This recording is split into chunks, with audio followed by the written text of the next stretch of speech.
Hello, everyone. I'm Tom Wistersill. I'm Jack Wistersill. And I'm JC Wistersill. We'd like to welcome you to another edition of From the Couch. We're here on the couch. It's NBA playoffs.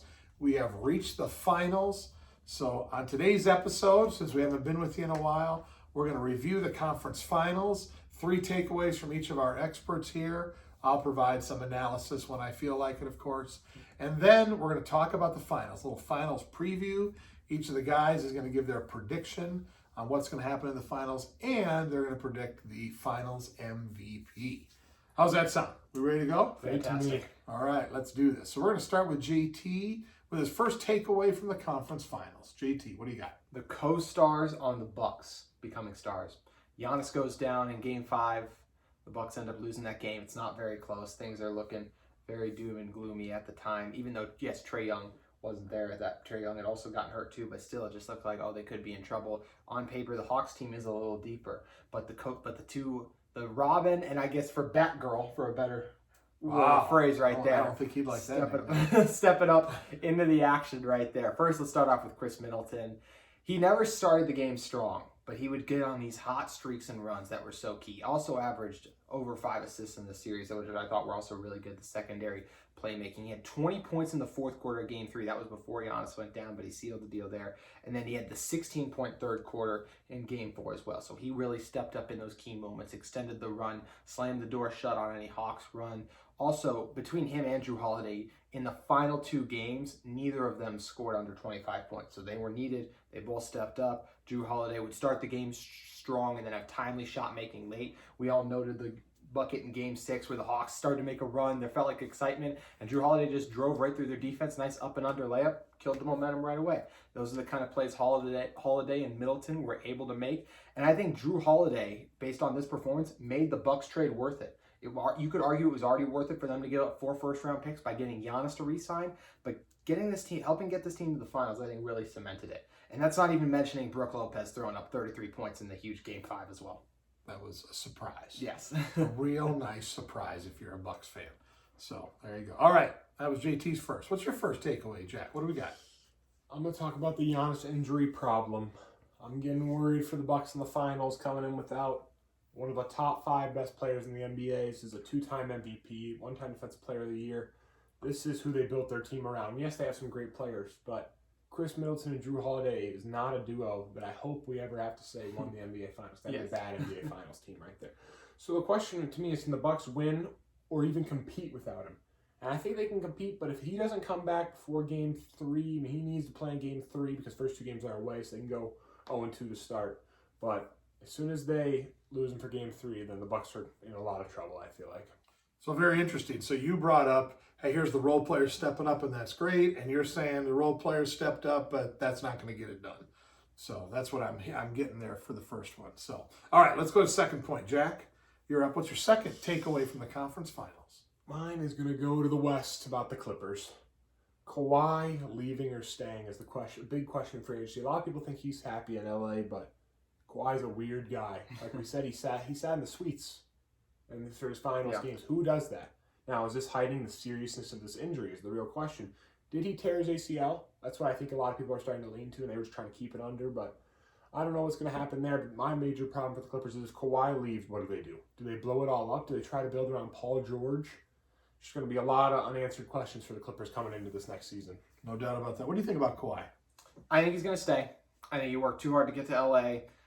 The team bends to a lot of his wishes. I think he has some stay in roster construction as well. I think he's going to stay. If he were to leave, I think they would say, hey, I think Steve Ballmer wants to be competitive. He wants to win. They've traded away a ton of first-round picks to get these guys. They're pushing. They want to keep the momentum for this team strong. They have some cap space if they let him go. Hopefully they wouldn't use it to spend $20 million on Reggie Jackson per season, but getting some combination and bringing this back. It's the same thing Portland's going through with Damian Lillard right now. Everyone wants to win a title, but it's not that bad just to make the playoffs every year. And if you hope to be a conference semi, one of the final 4 teams like that, I think that's okay. It's really not that bad, though. I mean, these guys work every day of their life to win that championship and over. Kawhi's been there. Yeah. When you bring a Damian Lillard thing in there over and over again, coming up short, at one point you're just going to get tired. Yeah, the players will want out, but you were asking about the organization. That's why I think if you're the organization, you keep doing that. But maybe if you're Paul George, you bring a good point. Maybe he requests a trade because he doesn't feel like it's competitive. I think PG wants to be in LA, though. He's always wanted to be there. And I think he'd love to prove he can be the best player on a championship team. I don't think Kawhi stays with the Clippers. Wow. I think he goes somewhere else. I think we've talked about Miami at one point being a potential fit somewhere. He doesn't fit with the Lakers right now, so we'll just get that out of the way. So we're not going to talk about that. So anyway, all right. Second point for you. What you got, JT? The Hawks just were phenomenal this postseason overall, and Trae Young led his team. They had a bunch of other role players, young players who would step up. All of this leads me to say they have the best young core in the NBA right now. Red Velvet, Kevin Huerter, John Collins. The flashes that Cam Reddish showed us were very welcoming to come back, got hurt a little bit, and step up in the moment, show the shot making that he had. Collins played like a veteran. Onyeka Okongwu was able to step up for them some moments as well. If for some reason, obviously I'm not taking Trae Young over Luka or anything like that, but if for some reason there became a rule in the NBA where you were locked in with your current rosters you had for the next 10 years going forward, I would take the Hawks over any other team because I'm that much of a believer in this young core. And I didn't even mention DeAndre Hunter, who I think is going to be a star in this league. Okay. What do you guys think about about that? Disagree on on that that point because the best young core is one man, and that's Luka Doncic. You don't need anyone else. We're talking about this man. This year's talk show. Him in Slovenia can beat USA. People are seriously picking them to beat USA just because of Luka Doncic. You I don't know if I said they they'd have a chance to. I wouldn't pick them to. If Trae Young was on that team, would you say they had a chance? No. So that's why Luka Doncic is the best young core in the NBA. You're taking him over anyone right now, even Giannis. So that's why I feel like the Hawks, they have a good young core, but it doesn't compare to what the Mavs are building. And by building, I mean just having Luka Doncic. Yeah, exactly. Would you rather have just Luka or what the Hawks have right now? You know, based on what I saw in the playoffs, I would rather have the Hawks roster. I would agree with you. Luka's better than all of them. Yes. But we're talking about 6, 7 guys, the first 6 or 7. I got to go with the Hawks right now over the Mavs. So, but we'll see. As I've said before, I love watching Trae Young. He's got a lot of growing up to do. Phenomenal. He's got to become a different player. He's got to balance out when to take the tough shot, when to build guys up, when to be smart, when to get to the free throw. And that's all part of the maturation process that happens. This is his first experience like that in the playoffs. And right now, he can't wait to get back and start the next season because he wants to get back to the playoffs again. So it'll be fun to watch to see how he grows. So, all right, next point. JT, you're going first. What do you got? The CP3 effect. Chris Paul is finally in the finals after, I believe it's 16 years. It's incredible. Yep. It's a credit to determination, sticking with it, working hard. It's a little funny to me how just 2 years ago he was the villain and now he's the old underdog story, but that's just how things work in the NBA. But if we're looking back on the trade, it's kind of funny because at the time there were some people saying it wasn't a great trade for the Suns. It was Kelly Oubre, Ricky Rubio, who's awful with the Timberwolves this past year. Oubre didn't even play because of injuries and was very up and down with Golden State. Ty Jerome and Jalen LeCue, 2 guys who were more than likely G Leaguers. Jerome was a great college player, but he's not a great NBA player. And then the 29th or 30th pick in this year's current draft. So phenomenal trade for the Suns. It worked out great. DeAndre Ayton literally said that Chris Paul was the best thing that ever happened to him. So just the overall effect, the impact on winning. I always felt that the Suns were a playoff team without Chris Paul. There is no way they're even in the conference semifinals to me without Chris Paul there. He took this team to the next step. He raised his play, averaged 2 more points per game they did in the regular season, cut down on his turnovers as well. Also, in the 2 closeout games, because we know he's a guy who's willing to step up in the clutch, he had 41 and 8 assists versus Denver, or actually 41 and 8 assists versus the Clippers, and then 37 and 7 versus the Nuggets. He steps up, he's helped this team get to the point and has them in prime position to win their first ever NBA title. Very impressed. Any thoughts on Chris Paul? A lot of people are starting to see that James Harden is the problem because you can't win with the way he played basketball. The way in Nets differently, but the way that he played basketball in Houston, that was the problem. And Chris Paul is a winner. I'll give him that he's a winner, but I mean, it's going to be a great finals to see if Chris Paul can stay healthy the whole time. He's had problems too, and if they can keep winning. We'll see what happens. Mm-hmm. All right, last point. Jack, what do you got? My final point is that the power of team basketball in the NBA. And this is why I love this season, because we have 2 teams that have stars. Both have stars, but I will not say as much Bucks, but the Suns, I feel like the Suns are the best team in the NBA right now. I'd take them over the Bucks. And they don't have a top 10 player on the team right now. Chris Paul and Devin Booker, we can't let recency bias get ahead of us. We're in the middle of the season, if you would have named one of them top 10, everyone said you're crazy. So I just am happy that we're watching teams like this instead of the Nets and even my own Lakers, even though it hurts to say. It's nice to see teams that don't just carry around stars, Because if you watch the Suns play, the way they play together is amazing. They move the ball well. Everyone gets their shots. They play really hard on defense. They all listen to each other. So that's why I just like to see the team basketball beat out the I, because there's no I in team. There you go. Team basketball. What's your thoughts on that? Yeah, it's kind of interesting, right? Like there's a mix of a little bit of old-fashioned way of team building. Both these teams drafted well, have contributions out of that. Both are drafted by a guy they brought in. They're led by the player they drafted. And then both of them have really good players who they traded for, the more modern NBA, right? Both of those coincidentally being point guards in Holiday and CP3. So I do think it's fun to see that the original Golden State team was built from the ground up like that. That was a lot of fun. Then we had teams like those Raptors team that won it. Obviously the Warriors added Kevin Durant, so that became a little unfair. The Lakers team as well was a team that traded for guys. They didn't build it from the ground up. They built from the ground up and then traded all of that to get those guys. So it's fun return to form to see teams that did it more the old-fashioned way to get back to form. And I'm excited for the finals. So the general basketball fan won't like this series, right? There's not enough flash. There's not a big enough stars. But if you're a basketball purist, a little bit what you're talking about, Jack, then you're locked in on this series because of the injuries, because of what's the ups and downs of the playoffs with these teams.